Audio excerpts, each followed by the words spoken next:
Hi everyone, welcome back to our lesson.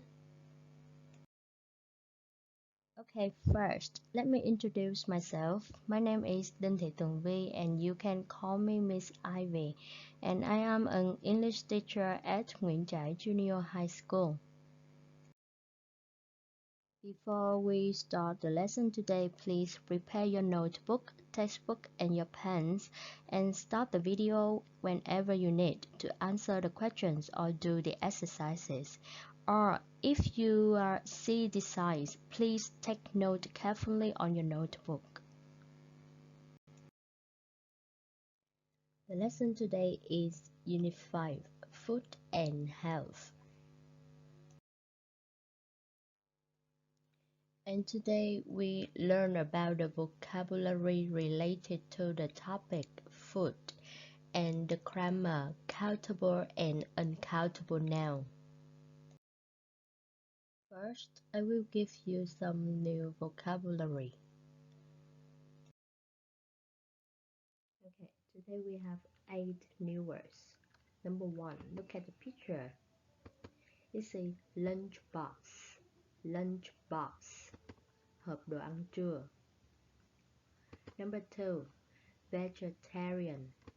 Vegetarian. It means someone who doesn't eat meat or fish, and it means người ăn chay.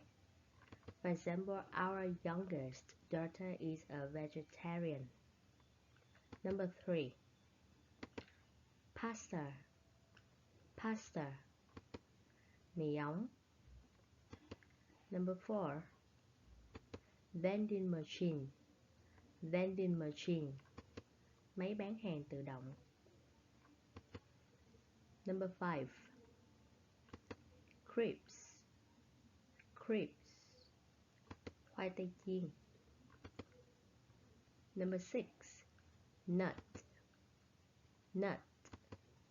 Các loại hạt. Number 7, fizzy drink. Fizzy drink. Nước có ga. And the last one, yogurt. Yogurt. Sữa chua. Okay, you will write 8 words on your notebook, please. And now look at the photos in school food. On your notebook, page 62 and 63, choose the correct words in the text. Okay, number 1, South Africa. Look at South Africa and look at the picture. Okay, number 1, as you can see on the picture, we can choose the correct answer for this. I am making a sandwich for my lunchbox, and I also got an apple and some juice. Very good. Next one, the next country, India. India. Look at the picture. It's normal to eat with your hand here. We are vegetarians, so there isn't any meat with our. Look at this. What is this? Pasta or rice? Yes, good. Rice. With our rice.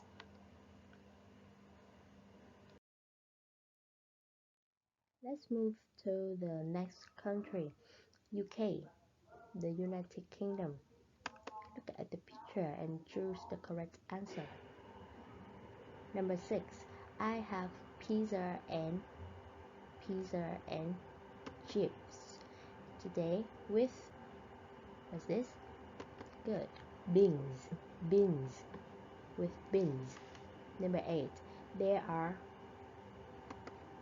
vegetables, but I don't like them. Next country, Vietnam. Look at the picture and read the text. We often have, yes, good. We often have rice with meat and vegetables for lunch at school. We really enjoy our eating together. Okay, the fifth country in this exercise is the USA. And look at the picture. This is a vending machine. Vending machines in schools here don't sell scripts and yes, good. Sweets. They've got healthy snacks like nuts, and they sell not juice, not fizzy drinks. Very good. Next one, Argentina. Look at the picture. Our school lunches are quite healthy. Today we have meat with, look at this, eggs, my favorite. This one, Australia. Look at the picture, Australia. I'm having fish and chips with some salad and this one, bread. Tasty. Next, Spain. Look at this. I really like the menu today. Pasta, chicken, and salad, yogurt, bread, and very good, water.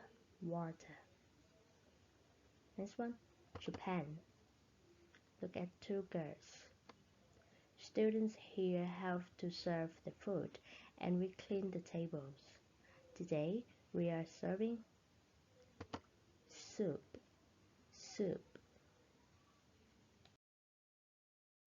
Okay, after the exercise on page 62 and 63, you can learn a lot of words related to the topic food. And now I have one study strategy for you. Organizing and remembering vocabulary. A word web is a good way to organize and remember vocabulary. You can add new words to your web when you learn them. For example, in the topic food, you can divide it into 5 parts. Number 1, vegetables, fruit, snacks, drinks, and meat. So, in the vegetable, what word do you have? You have chips, salad, beans, carrot, or spinach, like this. And with fruit, you can say apple, mango, orange, pineapple. Snacks, we have nuts, scripts, sweets, popcorn. And drinks, you can say water, fizzy drinks, juice, milk, and tea. And for meat, we have chicken, beef, pork, or lamb. So, this is a way to learn about a new vocabulary. You can use a word web. Now we move on the second part of this lesson, grammar. Okay, for the lesson today, we will learn about the countable and uncountable nouns. Now, look at the words in the box that I give for you. Which are countable and which are uncountable? We have 10 words. So, what is the countable and uncountable noun? Countable noun is danh từ đếm được and uncountable noun is danh từ không đếm được. Alright? So, apple. Apple is countable or uncountable? Very good. Apple is a countable noun. Next one. So, which are countable? Apple, egg, sweet, snake, and sandwich. And for uncountable noun, we have juice, bread, pasta, water, and rice.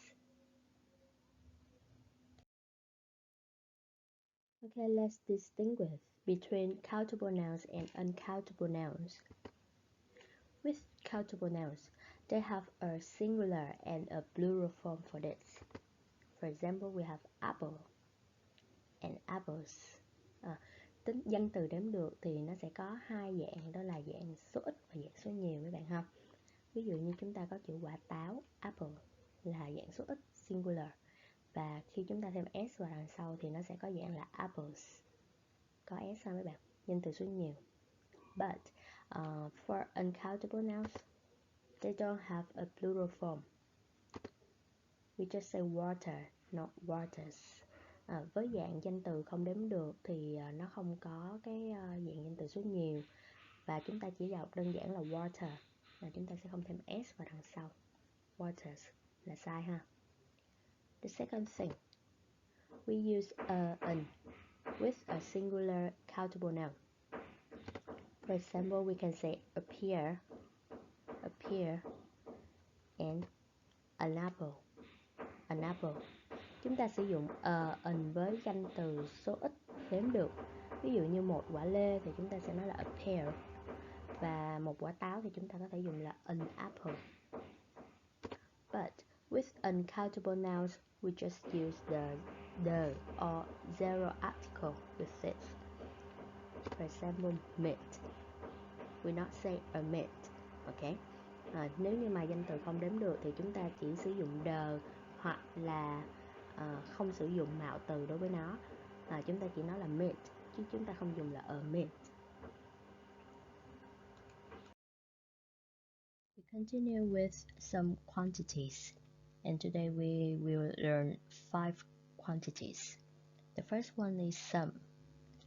Some is used with an affirmative sentence or the questions would you like, and it is used with the plural countable nouns and uncountable nouns.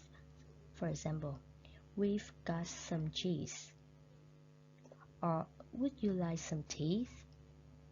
Okay, some được dùng với dạng câu khẳng định hoặc là mẫu câu hỏi would you like, và some thì mấy bạn sẽ sử dụng danh từ đếm được ở dạng số nhiều và danh từ không đếm được. Any is used with negative form or questions form. Any thì chúng ta sẽ sử dụng với mẫu câu phủ định và mẫu câu nghi vấn. And any is used with the plural countable nouns and uncountable nouns. Tương tự như some thì any được sử dụng cho danh từ đếm được nhưng phải ở dạng số nhiều và danh từ không đếm được. For example, we haven't got any cheese, or have we got any cheese? Okay, the third one. Số 3. A lot of or lots of. It is used with affirmative sentence, and a lot of, lots of are used with plural countable nouns and uncountable nouns. A lot of và lots of bằng nghĩa với nhau, đều có nghĩa là nhiều, và chúng ta sẽ sử dụng với mẫu câu dạng khẳng định. A lot of và lots of thì được sử dụng cho danh từ đếm được số nhiều và danh từ không đếm được. Ví dụ như là, for example, we have the sentence, my school has a lot of students. Okay, next one, much.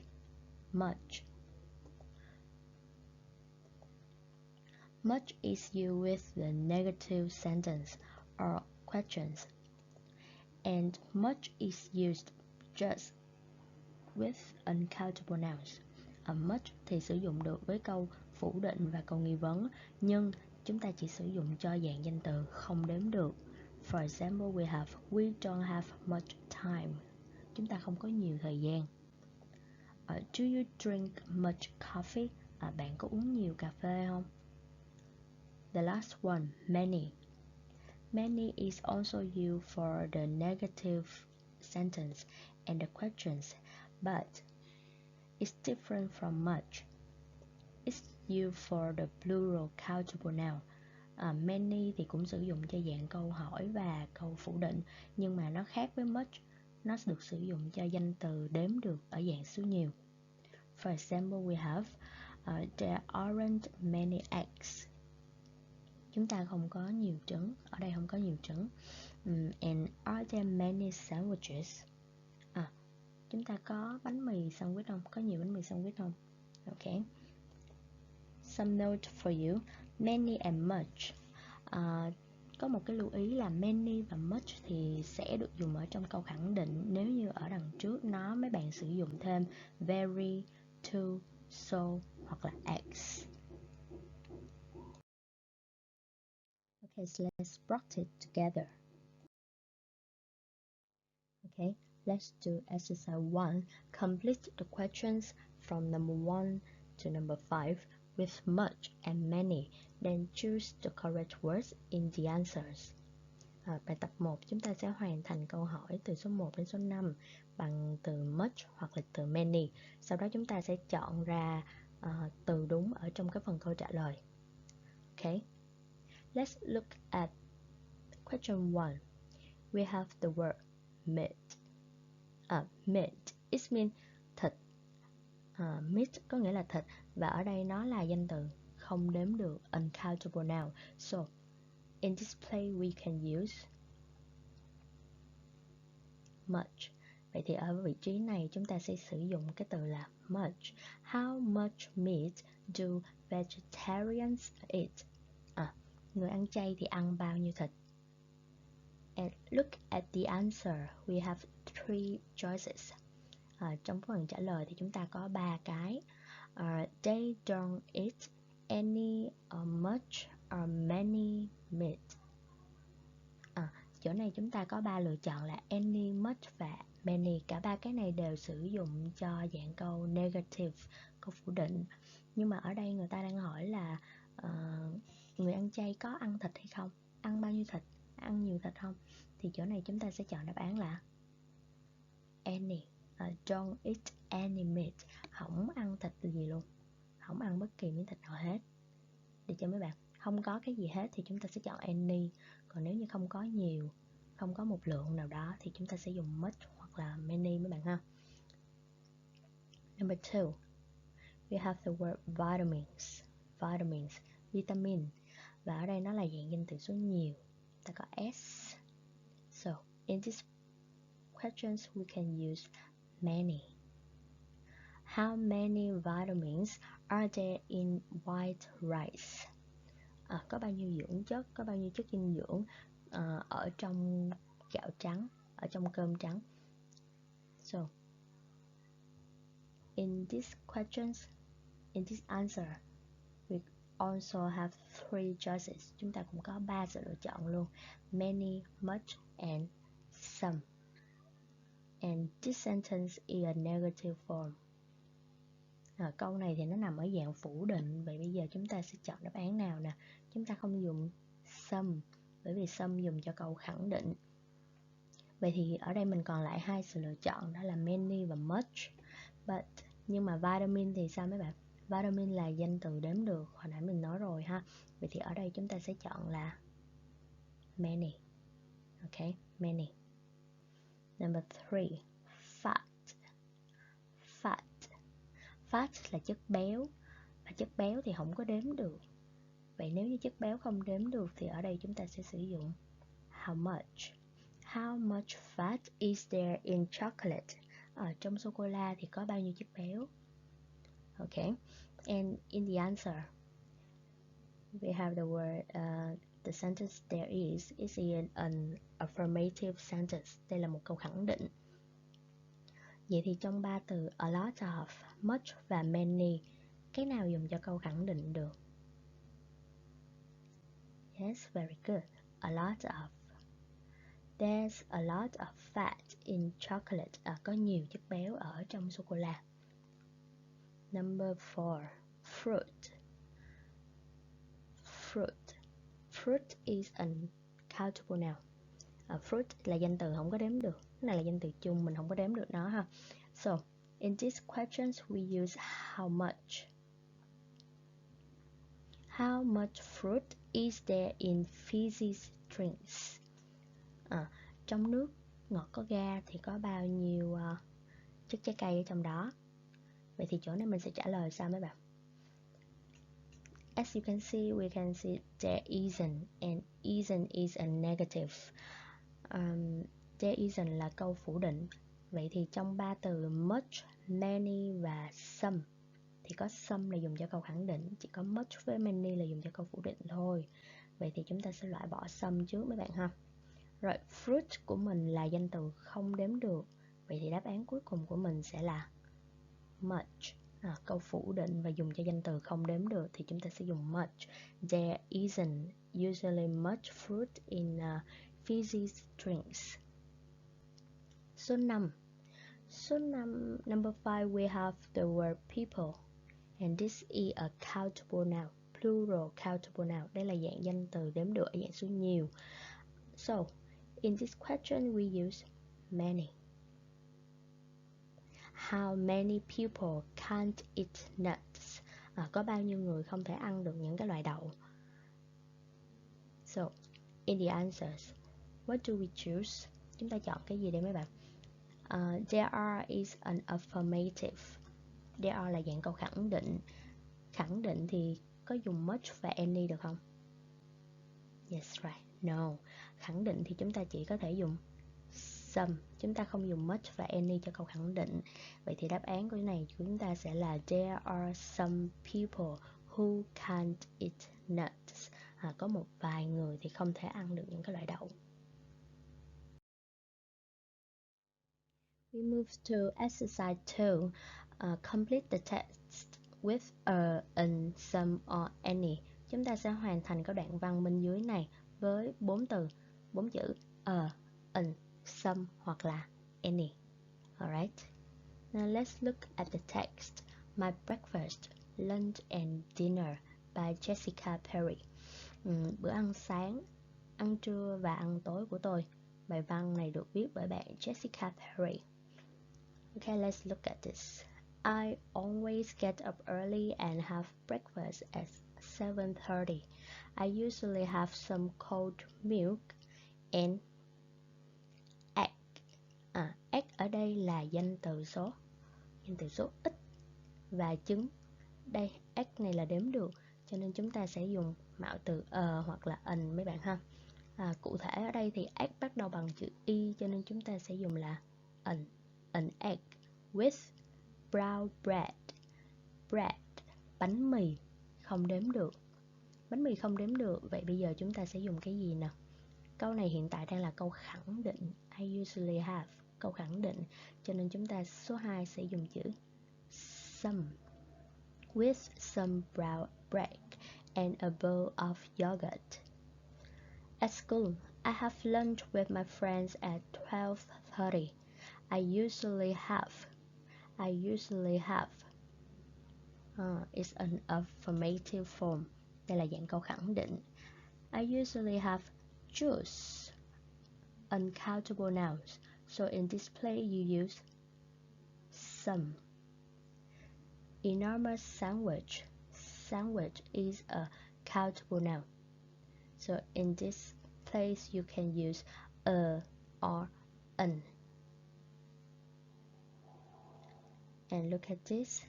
Enormous start with the letter E, so in this place you use an enormous sandwich. Number 5. Crepes.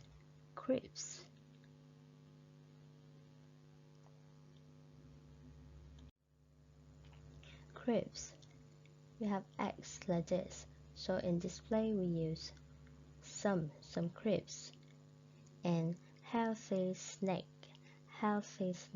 the word snack is a countable noun and it's a singular form, so in this place we use a or an.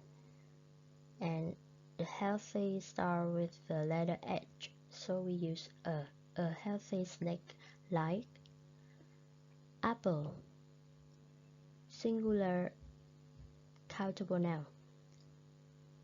start with the letter A, so we use an apple. Pear, singular countable noun, danh từ đếm được ở dạng số ít, chúng ta sẽ dùng a hoặc là an. And it starts with the letter P, so we use a pear. Or crabs, crabs. Crabs is a plural countable noun. We have X, so in this place we use some crabs. Nó nằm ở dạng số nhiều cho nên chúng ta sẽ sử dụng là some các bạn ha. Some crabs. Okay. Number 10. I never have. I never have. Ở đây chúng ta có chữ never và nó mang ý nghĩa của dạng phủ định, negative. So, in this place we just use any. Not là danh từ số nhiều nè mấy bạn. Và ở đây nó là dạng mang ý nghĩa câu phủ định, cho nên chúng ta sẽ sử dụng any cho vị trí số 10. I never have any nuts because I can't eat them. Tôi không thể ăn được các loại đậu bởi vì tôi không có thể ăn chúng ha. Tôi không bao giờ ăn hết. At home, dinner is usually at 6:30. We have a lot of different things. For example, we often have number 11, meat.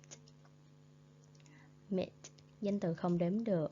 So in this place we use some meat with rice and vegetables. On Friday, we always have big pizza.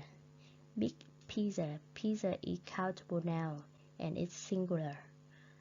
Pizza là danh từ đếm được và nó nằm ở dạng số ít. Chúng ta sẽ sử dụng a big pizza. That's my favorite day. I always drink. Affirmative sentence. Câu khẳng định. Water. Uncountable noun. So in this place we use some. 13. Some. With every meal. We never have. Never. Negative form. Fizzy drinks is a fizzy drink is a countable noun. Drinks, thức uống là danh từ đếm được và ở dạng số nhiều, và chúng ta đang sử dụng never với dạng là câu phủ định, cho nên ở đây số 14 chúng ta sẽ sử dụng từ any. We never have any fizzy drinks at home.